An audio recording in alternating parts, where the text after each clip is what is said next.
Sabihin sa katabi mo, maraming salamat nandito ka.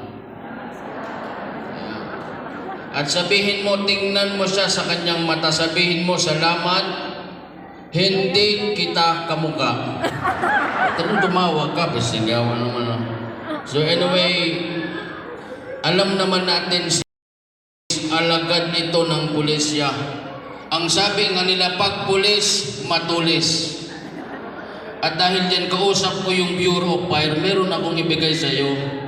Pag sumikapan mo ito, ibigay ko sa asawa mo. Pitaka ito. Ayan. Yung pitakang ito, madam, may alarm every sahod. Yung sahod ni mister mo, nakalagay dito, mag-a-alarm yan every 15 and 30 days. Hindi iya makuha dito, kasi gawa masunog man yan. Second degree burn yan. Ayan, ibigay ko sa iyo tumaya, alarm mo ito sahod. Ang gwapo pala sa personal tong anak mo, sir. Isang guhit na lang, tinalo si Coco Martin, kasi gawa. Ikaw, madam, maibigay din ako sa iyo. Ito, galing ito sa isang panyo ito. Pag paluko-luko siya, magiging ganon yan. Aray ko. Pistigyawa naman, anyway, maraming salamat. Bukod tangi itong kasal mo. First time lang ako nakakita, ikinasal sa malaking waiting shed. Awa naman, So anyway, maraming salamat. Once again, to all my country fellow men, isa lang masabi ko, in the end of the tunnel, there's a light. I love you, muamua, chop chop. At dahil nakasama ko yung number 1 na senador ng Pilipinas, kilala niyo ba? Kilala niyo ba yung number 1 senador ng Pilipinas?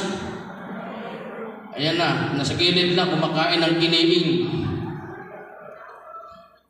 Magandang umaga po sa inyong lahat. Oh my goodness, mga tol, Isa lang po masasabi ko sa inyo, Tol, ingatan mo yung misis mo, parang si Maria niya. Oh my goodness, pangganda niyan, tol, marami pong salamat po sa inyo. It's a wonderful tonight. Oh my goodness, At dahil dyan, meron po kami kasama ngayon, Isa po sa mga komedyante ng Pilipinas. Kilala niyo ba yung pinakamababang baba sa Pilipinas?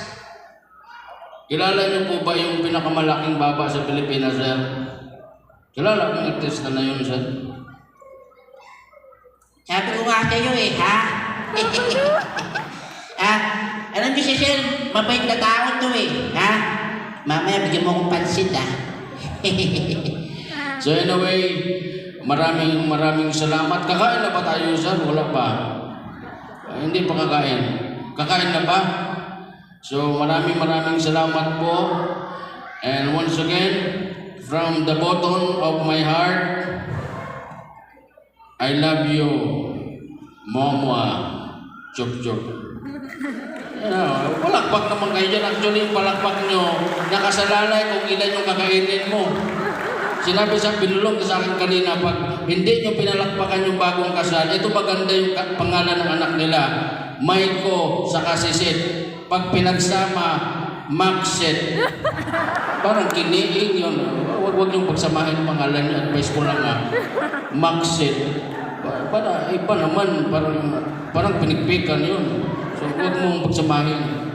Okay, maraming salamat po. Palakpakan nga natin siyang bagong kasal, Higit sa lahat, palakpakan natin si Lord kung bakit tayo narito.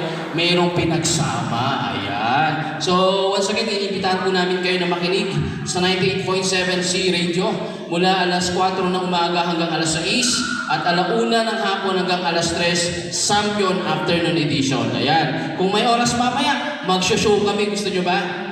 Meron akong dyan. Meron akong mga magic. Di ba? So, palakpakan po natin yung bagong kasal. Ayan. Ang hindi pumalakpak, walang ayuda. Palakpak kayo.